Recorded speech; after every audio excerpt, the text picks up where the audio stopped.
antes que a espera desgaste anos em mim.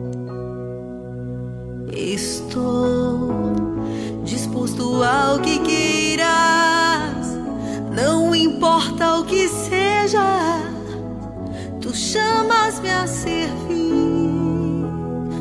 Leva-me aonde os homens necessitem, tua palavra necessitem de força de viver. Onde falte a esperança, onde tudo seja triste, simplesmente por não saber de ti. Boa noite, ouvintes da Rádio Aliança. Está no ar Comunica Ação, o programa da Arquidiocese de Porto Alegre. Hoje, 27 de abril de 2023, 20 horas e 7 minutos, temperatura em Porto Alegre de 19 graus. Eu sou o jornalista Marcos Cobolt, quero saudar a quem nos acompanha pelo 106.3 FM e também pelo Facebook da Rádio Aliança e em seguida no Facebook da Arquidiocese de Porto Alegre. Padre Leandro Padilha, de volta aos estúdios. Boa noite, uma alegria tê-lo conosco. Boa noite, Marcos. Boa noite, Eduardo, na nossa técnica. Boa noite a você que nos acompanha através da Rádio Aliança nesse programa Comunicação, buscando mais uma vez trazer até você a vida pastoral de nossa arquidiocese e agora de modo especial da igreja no Brasil. E Padre Leandro, eu quero lhe dar a preferência de apresentar o nosso convidado, por favor. Hoje nós temos a honra, a alegria de trazer nosso programa aqui ao vivo nos estúdios da Rádio Aliança, Monsenhor Urbano Ziles, que hoje vem nos prestigiar, valorizar nosso programa com a sua presença entre nós. Monsenhor Urbano Ziles, figura conhecida da nossa arquidiocese, ele é gaúcho de Nova Petrópolis, celebra no próximo domingo 57 anos de ordenação sacerdotal. A sua trajetória, com certeza, renderia mais que um programa inteiro e muito mais, isso seria muito merecido. Foi o Papa São João Paulo II que concedeu o título de Monsenhor ao Padre Urbano Ziles, no ano de 1981. Desde 1985, o sacerdote é assistente eclesiástico do movimento de Emaús e desde 1982, na paróquia Nossa Senhora do Líbano, conhecida como paróquia Maronita, no bairro Santana, em Porto Alegre. Boa noite, Monsenhor. Boa noite, Marcos. Boa noite, Padre Leandro, né? Grande professor, grande mestre da juventude porto-alegrense. Olha, eu faço uma observação. Eu tenho a primeira nomeação de diretor espiritual do Movimento Emaús de 85. 85? É, mas eu fui nomeado pelo Cardeal Scherer em 72.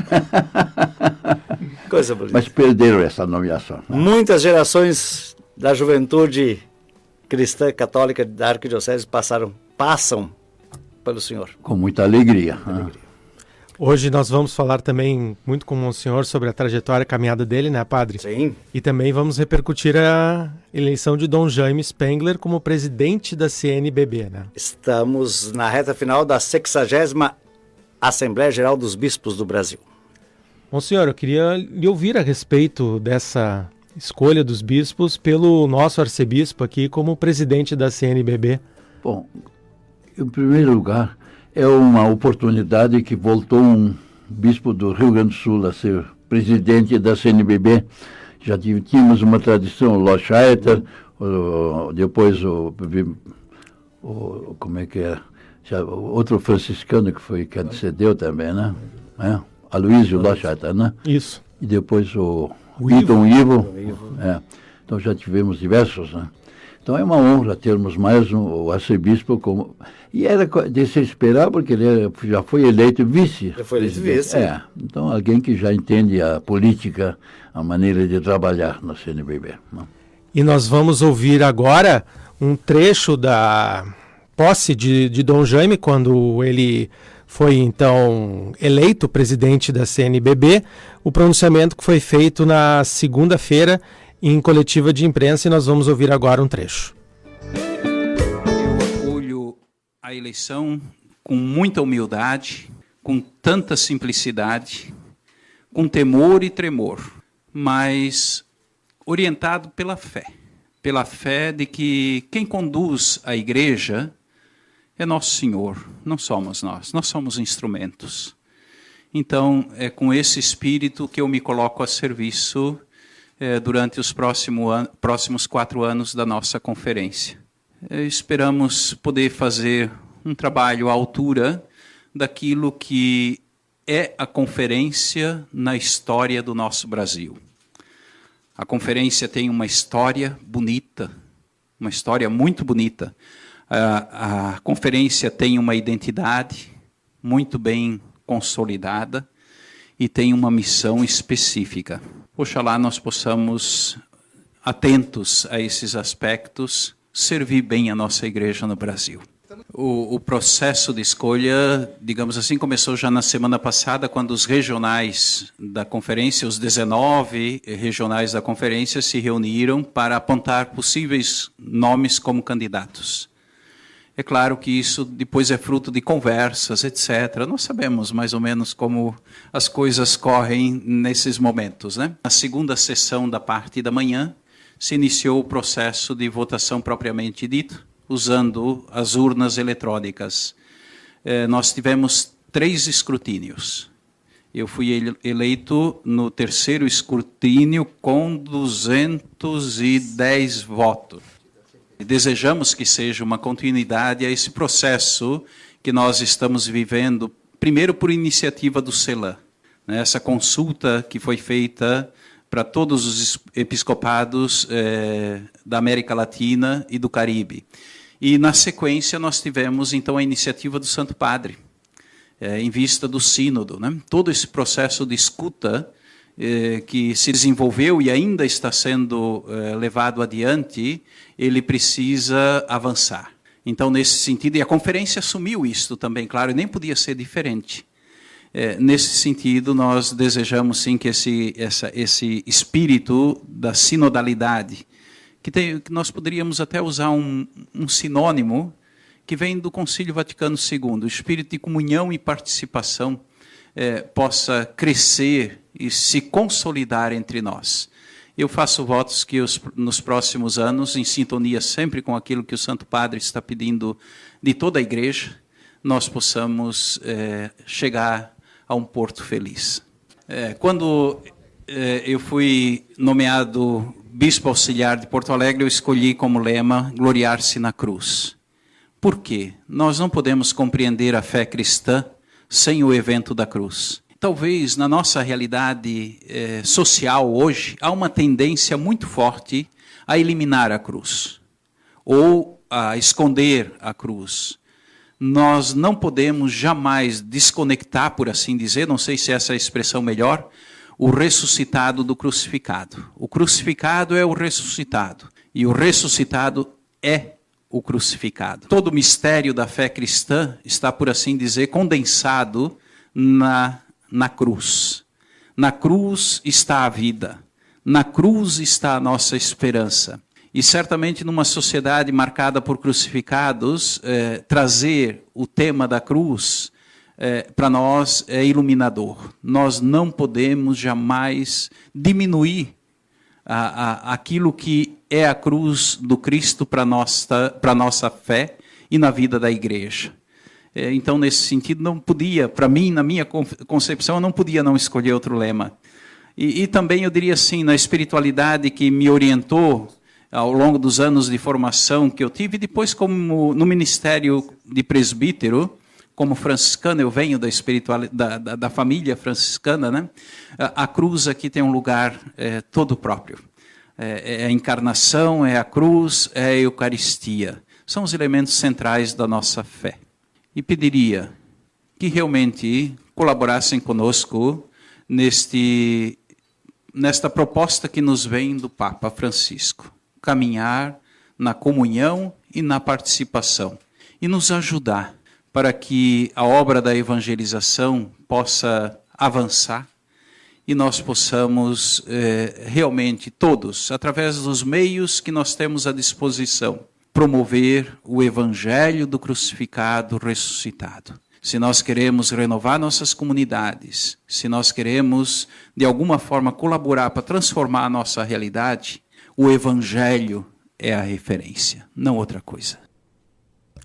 Esse, então, o nosso arcebispo, Dom Jaime Spengler, agora também presidente da CNBB. Monsenhor Zilis, eu queria lhe perguntar, nós estamos no ano vocacional no Brasil, o senhor trabalha com a juventude, com os jovens há tantos anos, e eu queria lhe perguntar sobre o seu testemunho. Conte para nós um pouco como é que foi a sua caminhada até o sacerdócio. Bom, eu sou natural de Nova Petrópolis e no interior de Nova Petrópolis. Mas a minha família cedo se mudou, havia uma campanha de colonização para o oeste de Santa Catarina, né, que era a Mata Virgem, né, estava iniciando a colonização. Hoje são cidades, diferentes cidades. São João, né? São João, né? Sim, era um distrito, se tornou depois um distrito de Itapiranga, mas hoje é um município. É o município mais importante do país. Sim, né? claro. Por quê? Não temos dúvida disso. É tricampeão em alfabetização no Brasil. Né? Opa! E é um lugar de turismo também, porque tem as termas de São João do Oeste, né? Se dá muito valor à educação, à formação universitária e também acadêmica fora das universidades. Depois de lá foi para estudar com os jesuítas. Os padres jesuítas até hoje, eles eram pioneiros lá, acompanharam os colonos que foram daqui do Rio Grande do Sul para lá. Dos jesuítas eu passei para os padres diocesanos, né? Passei para a Arquidiocese de Porto Alegre. Um dia o cardeal Scherer, então ainda arcebispo, me chamou no corredor do seminário de Viamão e disse que eu tinha recebido uma bolsa para ir a Cuba. E claro que eu não iria, né? Não estava querendo ir. E ele me chamou que eu tinha uma bolsa para estudar na Alemanha. Tá certo. E fui para a Alemanha, claro. E lá o meu estudo foi num mosteiro de beneditinos junto ao rio Danúbio, numa aldeia que tem uma população pequena que reside lá, chamada Boiron, né? Os monges são conhecidos no mundo inteiro, né? Tem faculdade de teologia, e fiquei lá 4 anos morando com os monges. Mas como lá não tem paróquia, né? Só tem o mosteiro, para fazer um estágio na teologia fui para uma paróquia distante lá. Todos os fins de semana passava na paróquia. Quando chegou a hora de me ordenar padre, aí eu escolhi a paróquia para ser ordenado, mas isso era novidade. Na Alemanha não se ordenava nas paróquias, só nas catedrais. Mas quando eu disse que no Brasil era praxe, o bispo falou, se no Brasil se faz, o senhor também pode ser ordenado aqui na paróquia de Trocinha. É uma cidade pequena.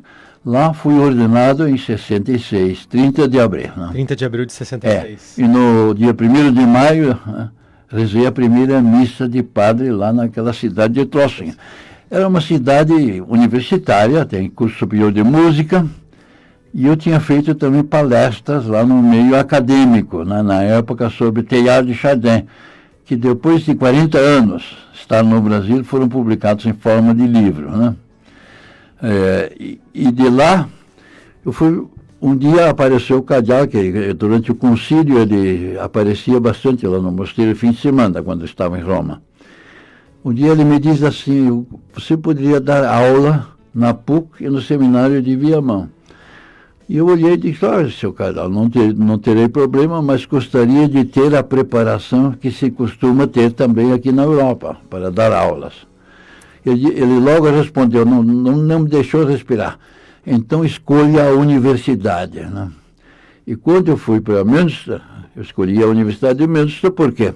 Lá tinha professores renomados na época, que eram Ratzinger, Josef Ratzinger, Simples, básico. Karl Rahner, né? Só, coisa. Depois o Walter Casper, era bem jovem, ainda hoje cardeal e já aposentado, emérito, né? E fui para Münster. Mas nesse tempo eu tinha um programa na Voz da Alemanha, né? Na Deutsche Welle? Na Deutsche Welle, isso mesmo. Programa internacional. E aí, de Münster, eles logo fizeram um contrato com a rádio de Münster para eu não ter que ir à Colônia, né? Porque a Deutsche Welle funciona até hoje em Colônia, Köln, né? E lá fiz o meu doutorado. E o cardeal Scherer vinha lá seguido. Quando eu estava com um programa de rádio, eu recebi um convite do presidente da República. Ui! Durante 14 dias eu fui visita. E para mim foi uma surpresa, porque eu recebi um cartão da presidência, que era para tudo. Para viajar de avião, de trem, de ônibus, né? Para tudo. Hotel, restaurante. 14 dias eu aproveitei para conhecer Berlim e lugares mais distantes. Depois, no fim, foi um encontro com o presidente. E eu achei uma experiência que me marcou muito, porque ele me pediu para às 11 horas chegar no gabinete da presidência. Estava ele sozinho. Ficamos conversando uns 15 minutos. Vamos almoçar em Bad Godesberg, né? Era uma cidadezinha vizinha, num restaurante. Ele sozinho e eu fomos no trem até o restaurante para almoçar lá. É claro que os garçons conheciam ele, né? Então foram experiências muito interessantes. E, Monsenhor, desculpa lhe interromper, eu queria perguntar para o senhor a respeito do como é que era o professor Ratzinger, que ele ainda era sacerdote, ele não era nem bispo ainda quando... Nem Monsenhor, ele era padre ainda. Padre. Sim, era padre, muito respeitado, mas ele era um padre progressista naquele tempo. Uhum. E uma figura que hoje não se alimenta mais. Mas ele com Rahner e Metz publicaram livros, uma série de estudos, chamadas Questiones Disputate, para mostrar caminhos que a Igreja tinha a renovar. Isso já era em previsão ao Concílio Vaticano II, mas era antes do Concílio, né? E o Ratzinger, como professor, ele atraía muito alunos. Via de regra, ele tinha em torno de 800 estudantes para assistir às aulas dele. Sempre era no auditório máximo, como Karl Rahner tinha mais como professor, porque tinha que transmitir para outros salões, né, que nem todos podiam. Então eu tive eu me hospedei na casa central das Irmãs da Divina Providência, né? E porque essa existe aqui no Brasil, eu já conhecia, e lá tinha o diretor das irmãs, era um monsenhor também, Stint, que conhecia bem o Brasil. Então ele viajava, eu tinha que cuidar da casa. Um dia tinha um hóspede polonês, chamado, naquele tempo era Cardeal Wojtyła, João Paulo II. E era um cardeal que falava muito bem o alemão. Era só nós no refeitório. De manhã eu tinha a missa às 6h10, lá um pouco antes das 7 ele já me esperava diante do nosso refeitório. Ele ficava no corredor esperando. Eu tinha que ouvir uma anedota, né? Antes de entrar no refeitório. Quando eu tinha que levantar para ir para a universidade, eu tinha que ficar sentado para ouvir mais uma anedota. Ela era muito divertido, né? Foi uma experiência muito interessante. Nós vamos seguir conversando com o Monsenhor, contando histórias aí dessa bonita trajetória de 57 anos de sacerdócio. Nós vamos fazer um rápido intervalo e voltaremos em seguida. E antes nós queremos trazer a fala da irmã Maria Aparecida Barbosa, da Congregação das Irmãs do Imaculado de Coração de Maria, repercutindo a escolha dos bispos, especialmente aqui os mais próximos a nós, da CNBB. Voltamos em seguida. Para a Comissão Bíblico-Catequética, eleito o Dom Leomar, o arcebispo de Santa Maria, também muito conhecido por nós, porque já foi bispo auxiliar de Porto Alegre, mas eu destaco aqui em Dom Leomar a sua paixão pela catequese desde a sua juventude. Então, ele é um bispo que não tem um discurso teórico, ele é um bispo da prática da catequese, haja vista aqui na nossa arquidiocese. Desde 2015 até o momento, nós demos um salto qualitativo na catequese a serviço da iniciação à vida cristã. Se tinha catequese, mas não se falava de iniciação cristã, não se falava de vida missionária. E nós tivemos um ganho muito grande em Porto Alegre sobre a sua coordenação, o avanço que nós tivemos e que a gente vem tendo gradativamente com a questão da catequese a serviço da iniciação à vida cristã, uma catequese que envolve as famílias, que envolve a comunidade e que tenta despertar nos catequizandos e nas famílias a dimensão missionária. Então, um ganho enorme para a CNBB tê-lo como presidente da Comissão Episcopal Pastoral para a Animação Bíblica Catequética. Sobretudo, este ano que estamos celebrando os 40 anos de catequese renovada, e o Dom Leomar tem essa catequese renovada no coração, né, no coração. Então, ele respira uma catequese que responda aos desafios do momento atual e uma transmissão da fé qualificada às novas gerações. Como transmitir a fé às novas gerações? Esse é um grande indicativo que o Dom Leomar traz para a CNBB. O Dom Maurício foi pároco aqui em nossa arquidiocese e depois foi para as pontifícias missionárias, né, o Conselho Pontifício Missionário, e foi um ganho enorme da CNBB tê-lo como responsável da Conferência do Brasil, né, na questão missionária. E depois foi nomeado bispo pelo Papa Francisco recentemente para Rondonópolis, que é uma diocese de um chão missionário. Então, Maurício, desde seminarista, quem o conheceu sabe que ele tem a missão no coração. Então, a comissão para a cooperação missionária ganhou muito com a presença do Dom Maurício. Então, para o Rio Grande do Sul, poder contar com essas forças e poder colaborar, contribuir com a CNBB em nível, né, mais amplo do que a área onde estamos, é uma alegria muito grande. Né? Quer dizer, a CNBB ganhou muito com o Dom Maurício, presidente desta comissão.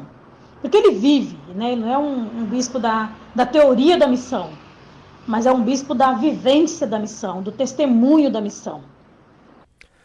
Estamos de volta. Esse é o programa Comunicação, programa da Arquidiocese de Porto Alegre. São 20h28. Nosso convidado especial esta noite, o Monsenhor Urbano Zilis. Monsenhor, eu queria que o senhor nos contasse agora um pouco sobre as origens do movimento de Emaús.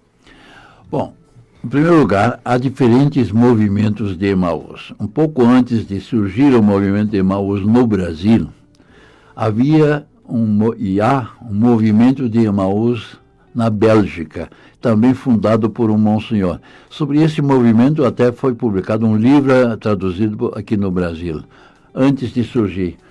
Tem outro formato, outra espiritualidade, mas no campo social, nas vilas, nas periferias da cidade, etc.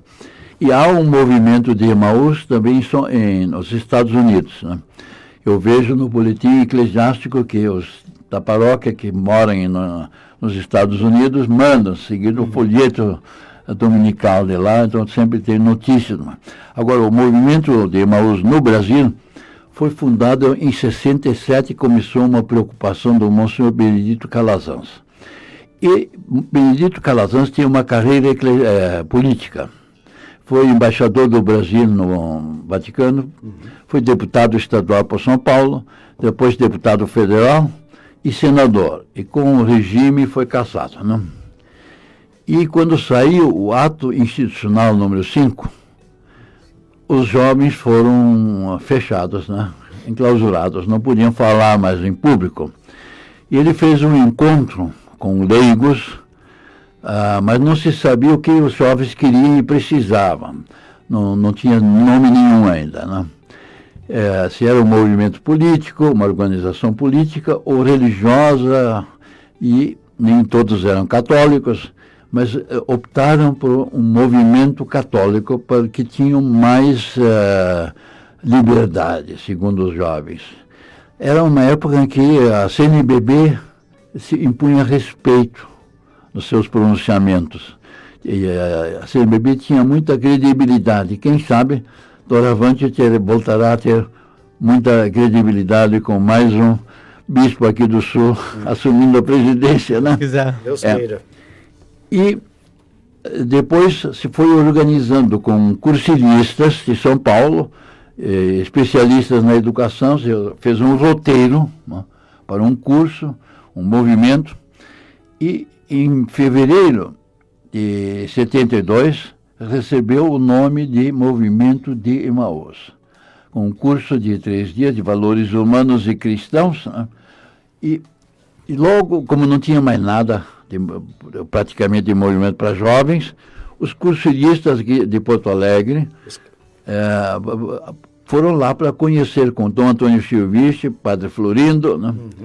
E trouxeram então o movimento de Emaús. Foi curioso porque em 68 eu recebi uma passagem e estadia gratuita de estudos na Palestina e fiz uma visita à vila de Emaús, a Leia, melhor.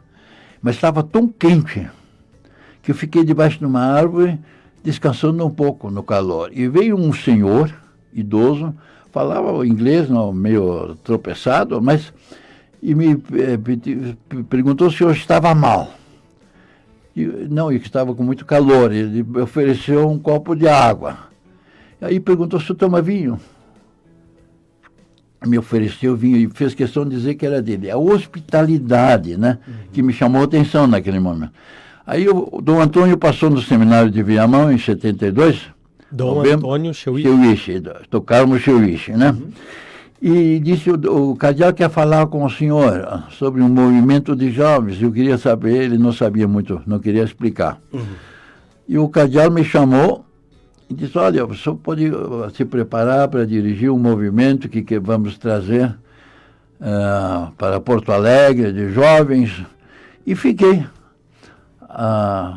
com o movimento, conhecendo. Então, tive que formar um secretariado e em maio, no Dia das Mães, segundo domingo de maio, encerramos o primeiro curso de Emaús aqui na Arquidiocese de Porto Alegre. Isso em qual ano mesmo? 72. Isso em 72. Por isso, neste ano, se festeja agora, daqui a 2 semanas, os 50 anos do movimento de Emaús aqui em Porto Alegre. De Porto Alegre se levou depois para Santa Cruz, para Pelotas, para Caxias, mas antes disso para Florianópolis, onde ele é forte. E hoje são 2 dioceses, então está em Florianópolis e em Brusque, né? No continente Brusque, né? E esse movimento, que passou a chamar-se de Emaús a partir de 72, então hoje tem um movimento forte aqui no Rio Grande do Sul, em quase todas as dioceses. E no fim de semana passada tivemos um encontro do regional aqui na Vila Betânia de Porto Alegre, né? Inclusive, no sábado passado, né, durante o meio-dia, fui convidado a fazer uma palestra, um resgate do movimento de Emaús para os secretariados aqui do Estado, que se interessavam, queriam saber do histórico, né?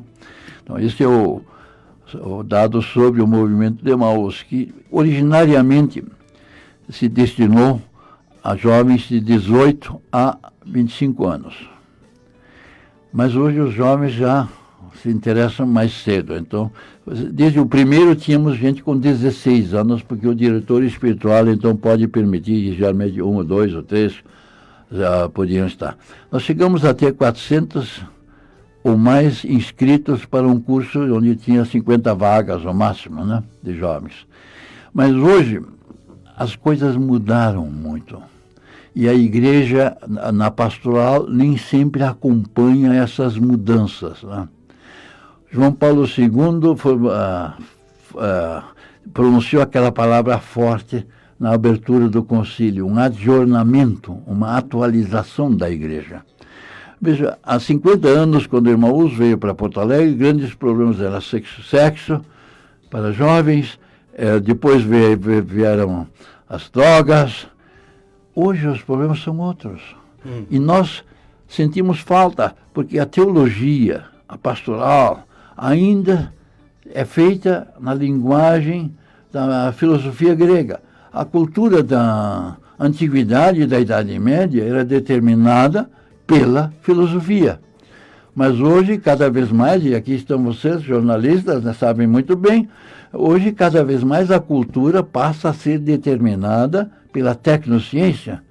Os que são instruídos na cultura da filosofia grega determinada mal entendem a linguagem moderna, né? Inteligência artificial. Inteligência artificial são problemas que Veja, o que mudou? Eu sou do tempo que não tínhamos televisão no Brasil. A televisão começou em 51. Eu ainda sou do tempo em que não tínhamos rádio, tínhamos uma galena que se tinha que organizar para poder ouvir eventualmente uma transmissão. O primeiro programa de TV a cores, em 73, foi aqui em Porto Alegre, na TV, Canal 10 dos Capuchinhos, na época, né? Tudo isso mudou. Quando eu já era professor universitário, eu não tinha computador. Então, as mudanças são tão rápidas. E essas mudanças, por exemplo, telefone. Quando eu fui morar em Porto Alegre, a pedido do Calhau, no apartamento, e pedi o primeiro telefone fixo, na antiga CRT, eu esperei meses, e o preço era só de $2.000 na época, né? E isso porque tive relações com o presidente da então CRT aqui. Se declarava o telefone no imposto de renda, inclusive, né? Então, como mudar as coisas? E estão mudando cada vez mais rápido. Né? O celular era para ser telefone, era um tijolão no começo. Hoje o celular é tudo menos telefone, né? A gente usa como computadorzinho, né? Como inteligência artificial na comunicação. Fotográfica. Eu vejo alguns aqui da Rádio Aliança, tem o padre Leandro Chiarello, que semanalmente costuma me visitar para gravar. Antigamente eles vinham com um equipamento grande para gravar um programa, né? Hoje não, ele vem com o celular no bolso e ficamos conversando e ele faz a gravação. Está gravado. Então, mas essas coisas não mudam só o mundo e as coisas, também a mentalidade. E, sobretudo, quem é mais sensível às mudanças são os jovens. Né? E, por isso, é importante, vocês me perguntaram sobre Emaús, grandes reformas na história da igreja foram feitas por movimentos jovens e leigos. Vejam, no século VI, depois que caiu o Império Romano, pelos povos germânicos lá do norte, né, chamados bárbaros, né, eles aderiram ao cristianismo. Aí parecia que todo o mundo era católico, né, cristão. E aí a decadência, quando todos são, ninguém mais leva a sério, né? Os extremos se tocam. É verdade. O que aconteceu? Surgiu um jovem chamado Bento, né, de Núrcia. Fundou os mosteiros beneditinos, Santa Escolástica. Um movimento leigo. Bento nunca foi padre, né? Se fez diácono para poder pregar nas igrejas. E os mosteiros beneditinos, durante a Idade Média, foram os centros de cultura, que marcaram a cultura medieval, não só na teologia, também na ciência e na técnica, nas bebidas, em coisas comuns, na agricultura. Veja, a água canalizada em Paris, né? Em primeira vez, foram beneditinos, monges, que canalizaram e pouparam. Fizeram represas para canalizar. A gente pouco conhece o papel dos mosteiros na história da igreja e, sobretudo, também na história social. Né? Depois, na Idade Média, na época do mercantilismo, no século XI e XII, quem renovou a igreja? Um jovem chamado Francisco de Assis, São Chico, né? Que nunca foi padre, mas começou um movimento. Se Deus não conhece melhor esse movimento, que se pluralizou em tantos outros movimentos, hoje, coitados, estariam perdidos, mas Deus saberá. Deus acha. Até hoje exerce um papel importante na renovação da igreja, né? E assim, no século XVI, quando o cristianismo do Ocidente se fragmenta, com a reforma, na Inglaterra, com Henrique VIII, as divisões, surge um soldado espanhol, chamado Inácio de Loyola, para fundar a Companhia de Jesus e cuidar da educação dos jovens através de colégios e universidades. Né? Então, os movimentos de jovens servem para renovar a igreja também. Guarda. Então, por isso é importante não só querer doutrinar os jovens, mas auscultá-los para saber quais são os problemas, porque surgem problemas novos para os quais os catecismos, nem a Bíblia, têm respostas prontas. Mas para isso a gente faz cursos de teologia e deve examiná-los à luz da fé e da razão, os novos problemas, para dar uma resposta adequada aos jovens, né? É preciso ter paciência, primeiro entender as perguntas, né? E o jovem percebe logo quando alguém os entende, né? Adquirem confiança, né? Se alguém não entende, pode ser amigo, mas não vão procurá-lo muito para orientação a projetos a longo alcance. Voltamos outra hora, diz eles, né?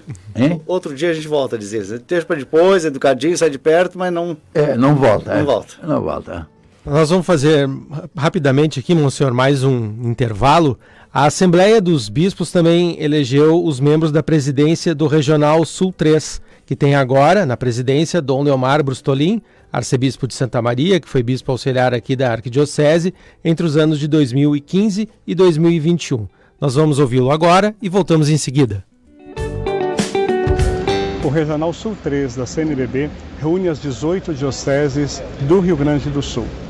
E aqui, na 60ª Assembleia Geral da CNBB, os meus irmãos bispos escolheram a nova presidência para o próximo quadriênio. Escolheram a mim como presidente, Dom Cleonir de Bagé como vice-presidente e Dom Carlos Rômulo de Montenegro como secretário. Nós daremos continuidade ao trabalho que tem sido feito com muito êxito, com muita dedicação. Vamos procurar caminhar na sinodalidade, isto é, escutando muito os anseios, as preocupações que há no Rio Grande do Sul para que a nossa igreja possa ser cada vez mais madura, orante, samaritana. Mas a grande preocupação que temos, acho que é de todos nós, é como transmitir a fé às novas gerações. Crianças e jovens nos interpelam para que sejamos, de fato, testemunhas de Jesus Cristo aqui no solo gaúcho, para sermos aqueles que anunciam a fé e são capazes de transmitir ao futuro. Também a preocupação com a realidade social, as questões culturais, as preocupações que toda a humanidade tem. Compartilhamos isso. Alegrias e tristezas, preocupações e também esperanças trazemos no coração.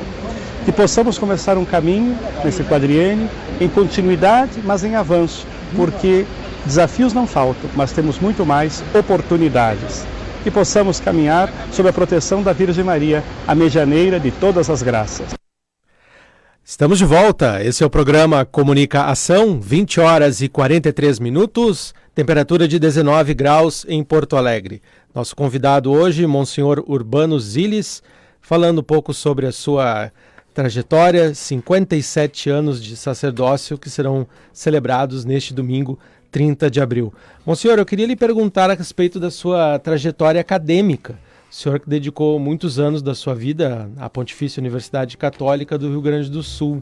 Quais são, assim, as suas lembranças mais carinhosas desse tempo? Bom, eu fiz uma opção na minha vida quando fui convidado pelo cardeal Vicente Scherer para ser professor. Então, eu comecei sendo professor na PUC, Pontifícia Universidade Católica, onde eu lecionei 46 anos e meio, né?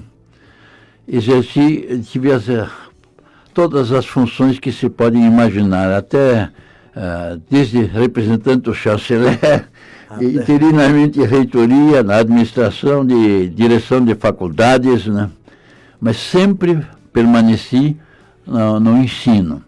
Mas, ao mesmo tempo, eu também lecionei, fui professor titular na Universidade Federal de Santa Maria, na Boca do Monte, né? Fui professor também durante anos na Unicinos dos jesuítas em São Leopoldo, sobretudo na teologia também dos jesuítas. Então, muitos jesuítas também foram meus alunos lá na Unicinos, né? Depois eu fui algumas vezes a Belo Horizonte, quando eles mudaram para lá, para dar palestra, para examinar doutorado. Mas, como acadêmico, eu também comecei aqui vendo que tínhamos poucos recursos. Acho que os padres deveriam ter uma preparação melhor para lidar com a sociedade. É muito fácil fazer um discurso no templo, mas é muito difícil, se você já não é mais entendido na igreja, ser entendido fora dela. Ora, nós hoje falamos tanto de discipulado, de missionários, Mas uma preocupação que a faculdade e os seminários devem ter, que o pastor, o católico, deve saber falar também para quem não é católico, para quem não é cristão, para quem é ateu, e ser capaz de dialogar, como nós tivemos os últimos papas, né, que sabiam dialogar com não cristãos, com o cardeal Casper, até com os não crentes, né, fazia, porque Cristo não disse, fiquem nas igrejas, sejam missionários entre os céus. E de ensinar a todo mundo, não, batizando. Então, a experiência no seminário, eu sempre achei que era um privilégio poder ficar estudando o dia inteiro, né? Mas achei que foi um grande passo fazer estudo de filosofia e teologia numa universidade.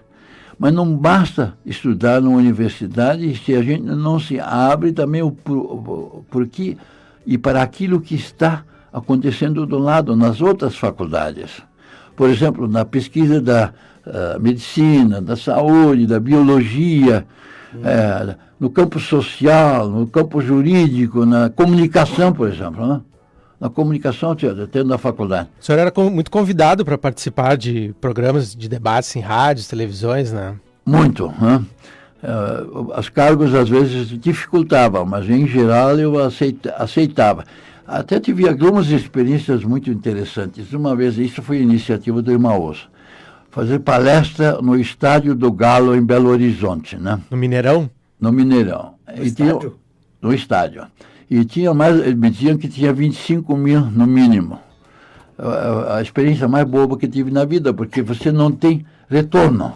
Você fala num auditório, você acha que é ouvido, mas você mesmo não ouve, né?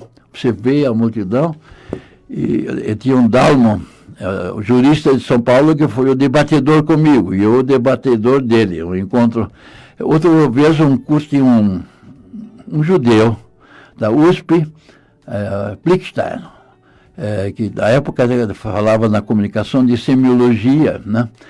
E quando há pouco faltava um professor para essa disciplina na pós-graduação de letras e da comunicação, ele era integrante da comissão examinadora. Você não tem outro doutor? Aí me chamaram os irmãos lá para eu falar com os homens e botaram no parecer que eu devia ser professor em 5 disciplinas, né, do curso. E depois ele, pela conversa, ele me convidava sempre quando tinha debates. Aí tinha um debate em Curitiba, e foram tantos os inscritos que o encontro, o debate foi também no estádio da Baixada, lá em Curitiba, né? Então foram 2 experiências. Outra foi em São Paulo, uma época eu ia uma vez por semana para dar cursos, porque era novidade, eu tinha poucos com o título de doutor professores no Brasil, né? Então quando tinha concursos, etc., porque quem introduziu, vamos homenagear quem merece aqui nesse caso, os programas de pós-graduação de mestrado e doutorado stricto sensu, foi no regime militar, em 76 e 77, né? Que foi introduzido a lei para e tanto.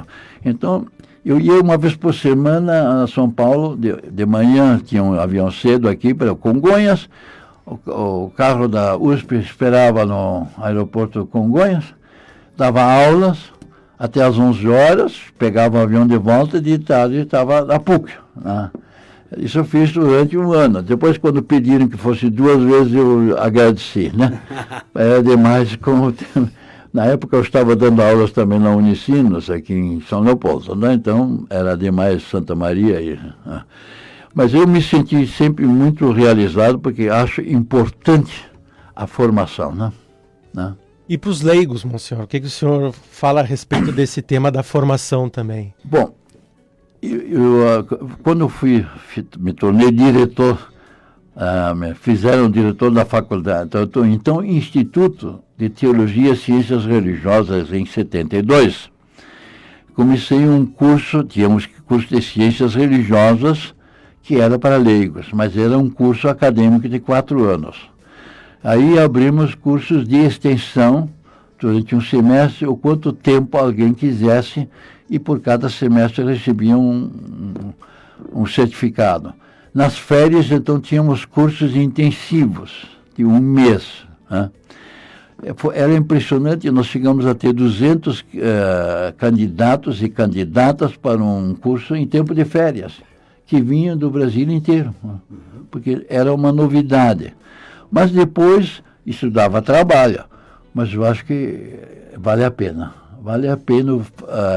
elevar o nível cultural também, saber dar as razões de nossa esperança, de nossa fé a quem a solicitar, né? Mas não basta responder com respostas de antigamente. É preciso achar respostas para falar também com quem não é católico, porque, afinal, os leigos são a segurança na igreja, não é só os padres. Grandes renovações na igreja foram feitas. São Francisco de Assis nunca foi padre também, né? Foi leigo, diácono se ordenou.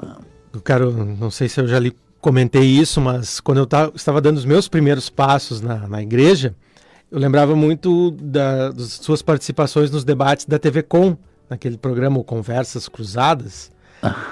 E depois a minha esposa, que já era católica, começou a me motivar para ir em missas, né? Porque eu estava dando os primeiros passos, assim, não gostava muito ainda da ideia, e ela me levava justamente no Emaús porque já fazia essa conexão, porque eu assistia o programa em razão da profissão e o senhor participava bastante. Então o senhor conseguia falar justamente isso, falar não só para quem não era católico, né? Para quem estava dando os primeiros passos também, né? Eu também participei bastante, uma época, na TV da Assembleia Legislativa aqui, né? Na antiga Guaíba, na TV, e na RBS também regularmente tinha programa. Depois na TV Cultura, aí tive até um programa semanal, né?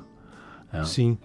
Nós estamos já na reta final aqui do programa. Passou rápido, não é, padre? Passou rápido. Vamos ter que voltar. Eu queria falar, Monsenhor, sobre esse livro que o senhor vai lançar, por favor.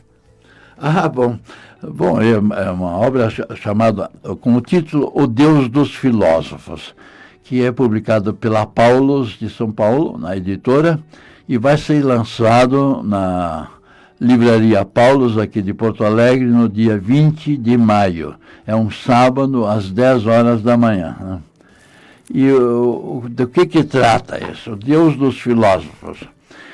Afinal, o Deus dos filósofos é um Deus abstrato, né, impessoal.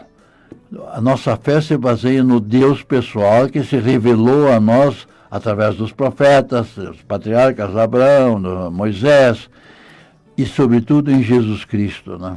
Então, esse é o fundamento da nossa fé. Mas, quando nós cremos, não deixamos de ser racionais. Nós também queremos saber em que nós cremos e se faz sentido crermos, né, naquilo. Então, esses argumentos racionais não são provas no sentido moderno da ciência, mas mostram que faz sentido crermos na existência de Deus, né, e que tem plausibilidade racional, creio que faz sentido. E esses argumentos eu examino e analiso nesse livro, né, que foi publicado, apareceu na semana passada, né? Foi lançado. E o senhor também trouxe aqui para nós, né, padre, um livro das suas memórias.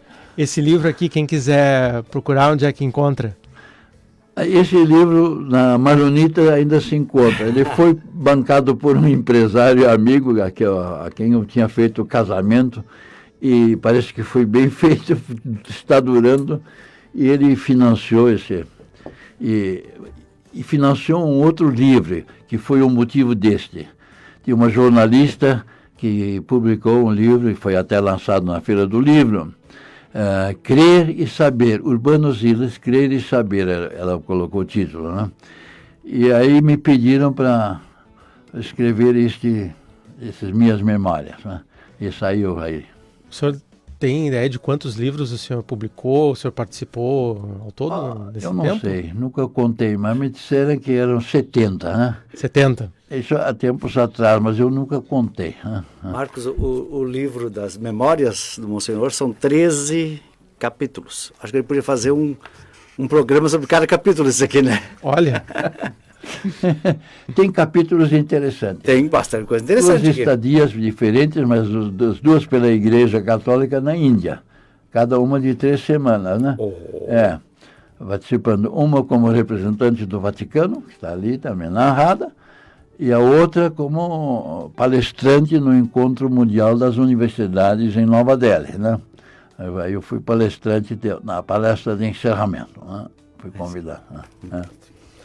Monsenhor, o senhor lembra quantos cursos de Emaús já foram realizados? Lembro, vai ser o 200 aqui em Porto Alegre, vai ser o 200 na semana que vem. 200 na semana que vem? É. E quantas pessoas será que já passaram todos esses cursos ao longo desses anos? Aqui em Porto Alegre são 9.400. 9.400 pessoas que já fizeram o curso de Emaús. Mas eu participei em muitos outros cursos, em Osório, os primeiros, em Frederico Westphalen, tinha o Emaús em Passo Fundo, Caxias. Caxias eu participei durante anos, ia uma vez por semana à noite, para fazer palestra lá em Cacia, onde estamos lá com Polaça na xícara. Né? Foi muito interessante essa experiência com Caxias, eu gosto de Caxias. Uma terra boa. É terra boa. Concordo. Não, gosto. Da população também. Gente sim. Gente muito boa. Dei muita palestra, curso na universidade, examinei concursos, teses também. E tive muitos professores que foram meus alunos em Caxias, né? Foram meus alunos na PUC, né? No pós-graduação. Né? Então, até alguns que foram meus colegas no seminário, quando eu estava no curso de filosofia. Por exemplo, o professor Jaime Paviani, que eu me lembro agora, né? Um grande filósofo, pensador e professor, né? Homem católico também. Né? Então, são experiências que eu não me arrependo. Foram muito ricas para mim, espero que proveitosas também para outras. Né? Com certeza.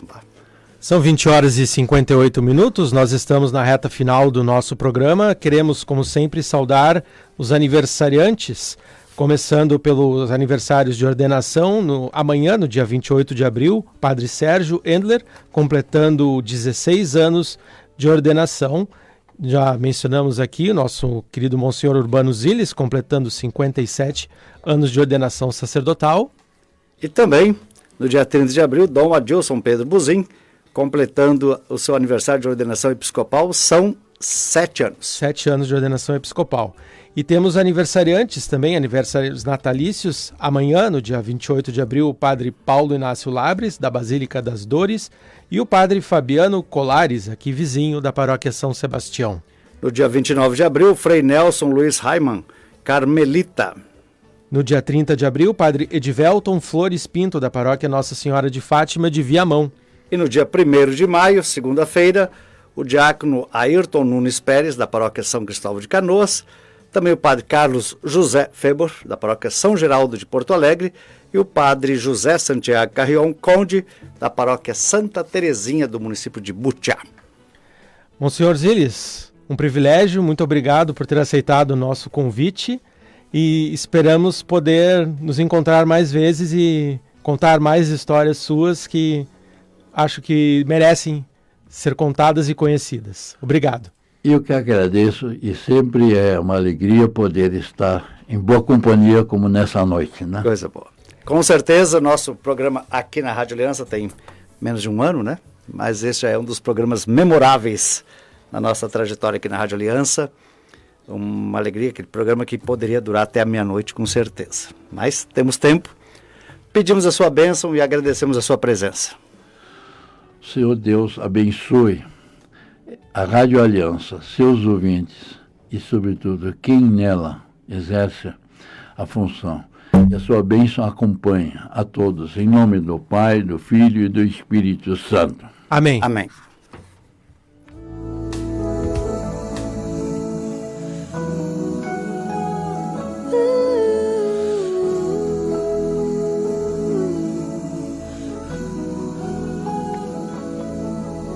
Senhor,